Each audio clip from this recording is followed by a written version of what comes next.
This is Friday Night FastBreak, brought to you by Coastal Auto Parts, your local Napa Auto Parts dealer. All right, welcome back into Friday Night FastBreak, everyone. Tyler Cruz and Ryan Sudol here, sponsored by Coastal Auto Parts, and we are just counting down the days until the tournament begins here. Yes, February 9th is the last day of the regular season, and then the madness begins. Still a lot of work to be done. Teams looking to lock up buys and punch their ticket. Let's start with some standings. First, for Class AA North girls, Cheverus 13-2 at the number 1 spot. Bangor 11-1 at the second. Oxford Hills, Hamden Academy, and Wyndham 3rd, 4th, and 5th. Deering, Edward Little, and Portland 6th, 7th, and 8th. And Lewiston at 9th. Cheverus, Bangor, and Oxford Hills. Beautiful top 3 right there. Looking forward to see what that does come the end of the season. Let's go to the boys. Oxford Hills on top, 12-1. Portland 10-4. Lewiston 11-2. Cheverus 10-4. So a real heavy 1 through 4 there. And then you got Hamden Academy, Edward Little, Wyndham, Bangor, and Deering. So, to Bangor we go. Rams fighting for seeding in AA North. Portland looking to keep a hold to that number 2 spot. This is all going down at Red Barry Gym, and we'll pick it up in the first quarter. A hot start for the Rams. Damon Gonsalves finds Connor Boone open on the block for the easy 2, and then it was Matt Holmes. Takes his time to line up his shot and fires. He wants all 3 of those, but then the Bulldogs would get going. Late bloomers tonight. Kennedy Charles gets it from Peter Donato. He pulls up and buries it, and then it's going to be Ramijo Wani. He's going to bury the floater there. Dogs go on to win this one. 57-31 is the final. Okay, keeping it moving right along with the standings and into Class A.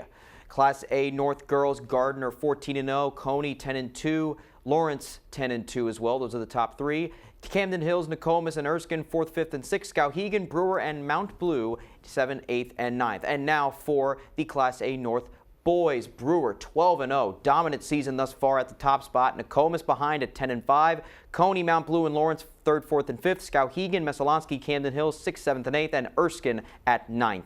All right, now we'll go to Class B now and check out those standings right there. We will start with the girls as always. Class B North girls, Old Town on top, 15-0. Caribou 10-2. Ellsworth 11-2. Washington Academy 9-5. Herman, Presque Isle, Foxcroft Academy in the middle right there, and then MCI and MDI at the 8 and 9 spot. And then we will go to the boys. Ellsworth 12-0. They look like they've locked up that 1 spot despite any unforeseen circumstances. Orono, Winslow, Old Town 2-3-4. Foxcroft Academy at number 5 at 9-3. Caribou 7-4. Mount View 7-5.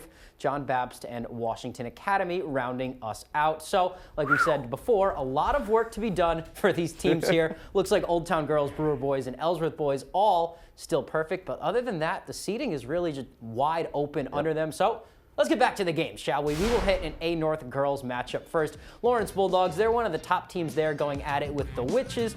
This game over the river in Brewer. We'll pick things up in the second half. Lawrence up. Brewer looking for Allie Flagg. This pass gets tipped as she goes baseline, but she's scrappy. She recovers it and then knocks it home for 2. But Lawrence, they were everywhere tonight. Hope Bouchard picks up the steal. A bounce pass to Elizabeth Dumont, and she does the rest. Nice finish there with the left. And then it's Allie Higgins to Bouchard to Dumont, and she is money from long range. Nothing but net. And then check out this ball movement here. Kaylee Elkins hits Madeline Provost. She drives, finds Nadia Morrison on the cut for the easy 2. Bulldogs win big, 66-31. Thought the Globetrotters were coming next week.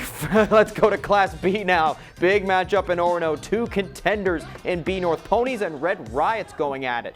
Second quarter, Pierce Walston finds Brady Hughes. Catch and shoot 3, money from the corner. This guy is going to be a future superstar. I've said it before, folks. Then it's the Ponies. Good move here from Adam Connor, and he gets the floater to go. But Orono would have a huge second half and win it 74-52. Big win there for Orono. Foxcroft Academy, kind of a sleeper, a little bit of a dark horse in B North, but Orono doing what the number 2 team should do and kind of exploding when the game got close there. So the last regions we're checking out for the night, Class C North, and we will start with the girls. Dexter on top, 11-1. PVHS 11-1. Central 11-2. Hodgdon 12-0. Those are heel points for you. Dexter, PVHS, and Central played a little bit better competition, but Hodgdon still my pick. Callis, Mattanocook, and Stearns, they're all rounding us out. And then to the boys we go. Fort Kent at 12-2. Dexter at 12-1. Woodland 9-3. Callis 9-2. Lee Academy 6-5. PVHS George Stevens at 7 and 6, and then Sumner and Madawaska. And we will get to some Class C action over in Guilford in a moment. Both the boys and girls games there tonight were played in front of packed gyms for a very special reason. Tonight, PCHS hosted the Eliza Jean Stutzman Memorial Games. Eliza was just 12 years old when she passed from brain cancer in 2013.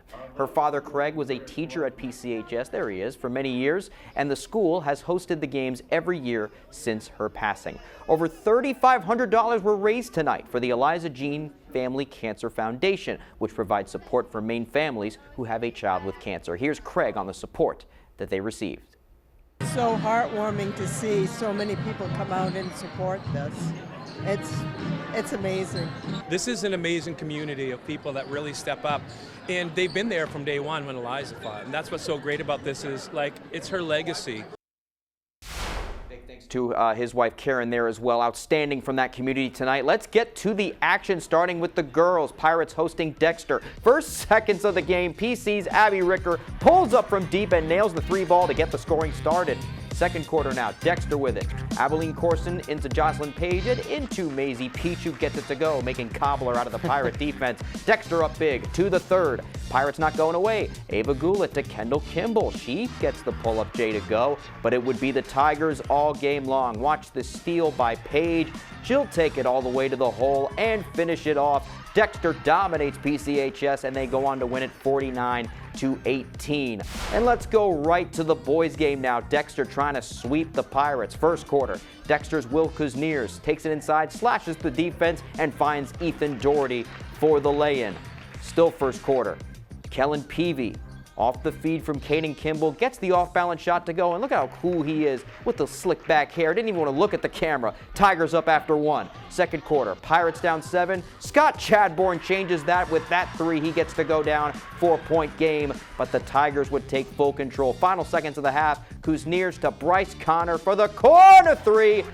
They have a big lead at the half, and they go on to win it 69-42. Dexter sweeps. All right, let's check out some other scores from around the region here. Hamden Academy victorious in boys action 71-58.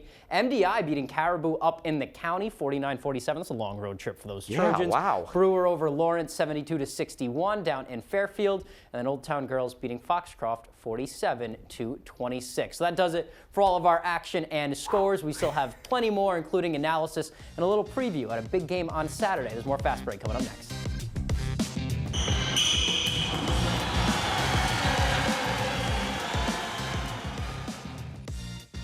Welcome back in, everyone. Thank you for staying with us. More Fast Break coming your way. Tyler Cruz here with Ryan Sudol, sponsored by Coastal Auto Parts. After winning their first gold ball in program history last year, Nokomis boys basketball is putting it all together again. They're on a 3-game win streak, and the New Look Warriors ready to make a push at 2 in a row. Here's more in this week's Hardwood Spotlight. And now make some noise for your Nokomis Warriors. Everyone kind of doubted us a little bit. Everyone's like, all right, they're not going to be this good this year. And we're like, all right, we'll take it as a challenge. Don't look now, but the Nokomis Warriors are starting to make some noise again in Class A. We've come up with some big wins. We were obviously not perfect. We got to keep going, but we're definitely on the up. The reigning state champs had an up and down start to the year, but that was expected. We have a total new identity. The 5 returning players are great kids. I knew that we were going to be a work in progress. The elephant in the room, Nokomis is missing 2 huge pieces from the gold ball team last year, so everyone on the team had to learn a new role. Our starting lineup, we really haven't played a whole lot together, and we were just starting to feel it out at the beginning of the year, and now we're starting to figure it out, what each person does. Everybody's role was not only totally different from last year, but totally different from any role they've ever played on any other team. We just had to figure out our roles. Our roles last year were obviously a lot different. It was just a lot of fine-tuning, figuring out how to play. And the way they approached that gives memories of Rick Pitino back in 2000. Flag Twins are not walking through that door. They're not here, so we have to deal with it. They're not coming back. We know that, so we just have to deal with it and play our own game. At the front of the pack this year are the Warriors' lone seniors, Madden White and Grady Hartsgrove, who have really embraced their roles as leaders. Yeah, we do a lot of the talking for the team, have to come out in the huddles. We're the ones that talk. We just we're kind of the leaders of the team. And that role comes with a little more responsibility off the court, too. A lot of rides, we give a lot of rides. Heading into the final stretch, Nokomis is really putting it together. They fired off 3 wins in a row, and they took unbeaten Brewer to overtime. And for Coach Anderson, he sees a lot more growth outside of the X's and O's, too. These guys really believe in each other, they trust one another, and they're really starting to come together as a team and really buy into the fact that they're playing for each other. They're not playing for themselves, they're playing for each other. I really like the message on their shirt. In this family, no one fights alone. Great community down there. And immaculate camera work from you, by Thank the you. way. And they are a fun team to watch. So when you're there with a camera, it's almost like playing a video game or flying a drone or something like that. You know what else is fun to watch? A Minute With. For this week's A Minute With, we caught up with Foxcroft Academy's Annie Rains about all the questions you didn't know you needed to know the answers to. That's a mouthful. Here she is.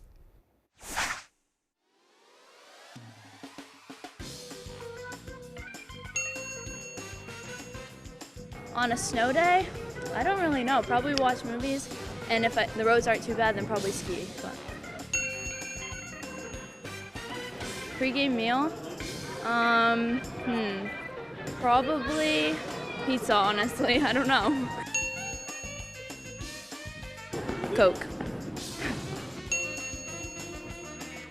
Honestly, the girls on the team, they're amazing. Oh, then drums, yeah. Step Brothers. That's tough. I don't know, probably Tame Impala. I think the comfort movie's interesting. I'm a big Hangover guy. I could probably quote that whole movie. Step Brothers, another good one. That's a very viable answer. Mine is Willy Wonka and the Chocolate Factory, the original version. Always. I could probably quote that whole movie. It's interesting. We have more Fast Break coming up. Wait a minute. Go, Reed, go. We have more Fast Break coming up next. We'll be right back. All right, welcome back into Friday Night Fast Break, everyone. Tyler Cruz here with Ryan Sudol. We had a busy night. Time is winding down, but as we always do, we have some time carved out for some chit-chat, so let's take it to the rebound. Now, Ryan, you got a chance to see 2 of the top Class C teams, both on the boys' side and the girls' side tonight, up in Guilford in Dexter. Dexter boys, I think, in second, Dexter girls in first in their specific region. So what do you see from these Tigers? I mean, it's kind of uncommon that 2 teams are so very good on both ends. Yeah, we talked about Dexter last week, actually, when we talked about Class C girls North, but now let's focus on Class C North boys. Dexter has all the makings of a championship team. Of course, you have 1,000-point scorer Will Kuzniers killing it every night. Bryce Connor, a great play-calling point guard, and Caden Kimball, who's kind of the mix of the two. Great size, but can also be that floor general. We call that type. a glue guy. Glue guy. A glue guy. Oh, glue guy. Great. There's a word for you. You play basketball, I didn't. And you couple that with the other faces making noise on the team, Kellen Peavy, Ethan Doherty, as we saw earlier, and they have undeniable pace of play and speed on the court. That's makings for a team that can really make a deep run at the goal ball. Oh, watch this shot by Kuzniers. Back to the glue guy thing. It's like a Marcus Smart, right? Jaylen Brown and Jason Tatum are your stars. Marcus Smart is your glue guy. The Celtics are not what they are without their glue guy, the guy that kind of just makes sure everything films together because there's only one ball. But I want to go to Class A again. We'll talk the girls' side of things. Gardner, I think, the best team in that region in the standings, 14-0, unbeaten, can't argue with that. They've got the best player in the region, possibly in the state, in Lizzie Gruber. I mean, 1,000-point scorer, 1,000 rebounder. I think she's going for a milestone in blocks, too. Yeah. I don't think it's a cakewalk. I don't think it's a cakewalk for them at all. There are a lot of good teams in A North that have played some great basketball, especially lately. Nokomis and Coney went in overtime for me on Wednesday. How nice of them. That was an awesome game. But I want to talk Lawrence and the Bulldogs. They lost to Skowhegan last year in the finals. They look like they remember that. They look like there's a chip on their shoulder, and they look like they have the tools to get back to that game this year. Hope Bouchard, a true point guard. She's got great court vision, can see the floor really well. She's really polished her skills, can knock down the outside jumper, as you see right there. You've got players like Elizabeth Dumont, Allie Higgins, Madeline Provost around her. They have a complete team out there on the floor that I think can give anyone a run for their money. Granted, Gardner will go as far as Lizzie Gruber takes them, but I think that's pretty wide open. Let's move on now we'll talk some college hoops. A big game for Maine women's hoops tomorrow in the pit. They host the top team in the conference, the unbeaten Albany Great Danes. Now, the top two teams in America East, and it's their first matchup since the Black Bears watched the Danes celebrate winning the conference right here in Orono on their home court. That's got to stick with you. Now, they know they're not playing in the championship Saturday, and they know they still have a season ahead of them after this game, including a game at Albany. So they're looking at it, right, you were there, as a regular season game against just one of the best teams that they've seen all year. No, I mean, Albany's a great team, best team in the conference. You know, they have everyone back from their championship team last year, and so they're just playing really well. They're a really good team, so I think we got to go out there and then play our defense, do what we stick to the things we decided to do in practice and stuff, and then I think go out, have fun, work hard. No Ann Simon in that one. And that was a big part of what you guys talked about today. Yeah, and I think that, you know, you saw Adriana Smith all season and how she's blossomed into probably the team's best player overall this year.